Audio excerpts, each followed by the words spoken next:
Good morning, Manheim Township. I'm Franklin Ziegler, and this is Blue Streak News. Today we're going to hear Mitchell's opinions on the nominees for the 2019 Game Awards, and Nene will take a closer look at the revival of our school's mascot.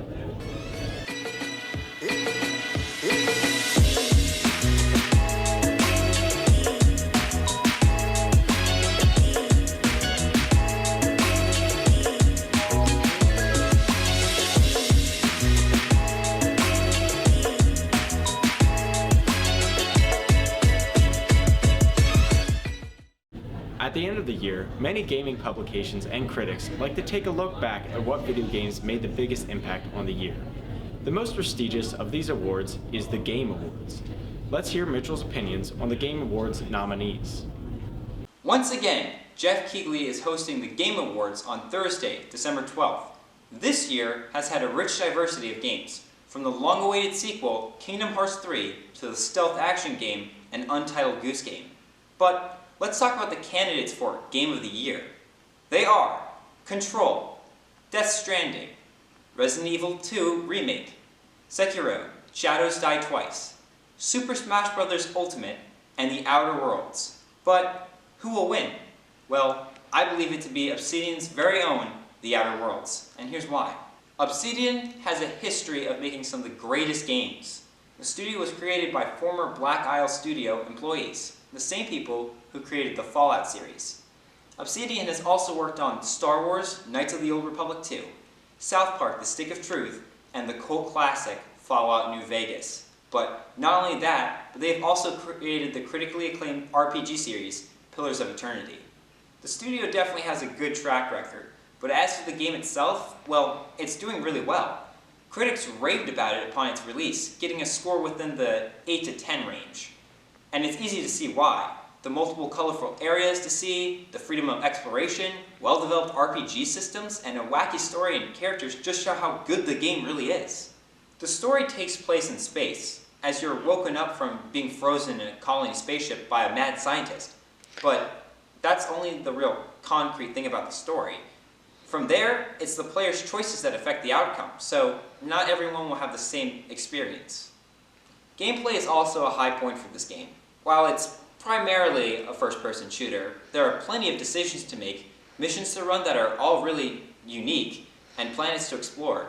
I never was bored or dissatisfied while playing it. With great gameplay, story, and a fantastic background, The Outer Worlds looks like it's going to be the winner of the Game of the Year. But that's just my opinion, and we won't know for sure until next Thursday. You might have seen them at the pep rally, or you might have seen them at the football games. Either way, the school mascot is tasked with bringing school spirit to every event they attend. For more information, here's Nene.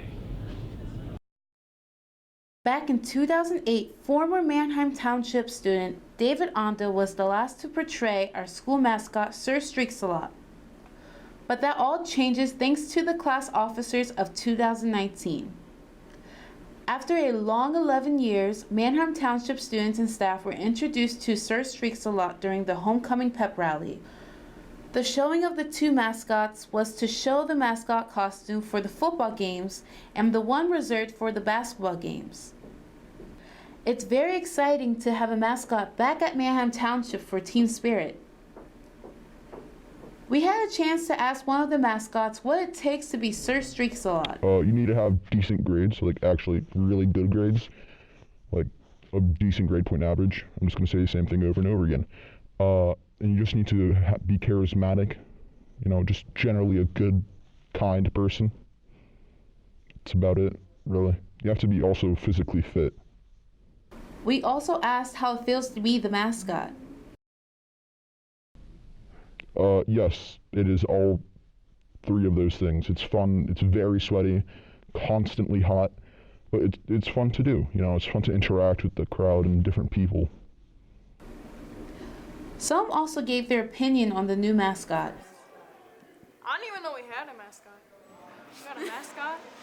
It's cool, but I just don't know why it's a lion. I thought we were the Blue Streaks, so it's like, I just don't get it. It's cool, I guess, a little stupid, but it's cool though. It's cool. He's funny. He was tripping the first time and all that, but I think he's cool. I think it's pretty cool. It's really entertaining for us at games to watch him run around. I love it. I find it entertaining. I like the idea. I like it. We can't wait to see the mascot in later pep rallies and sport games. This is Nene signing off. Well, that's all the time we have for today. To see more or to watch a broadcast a second time, visit our YouTube channel at New Blue Streak News. Have a great rest of your day, Township. This is Franklin Ziegler signing off.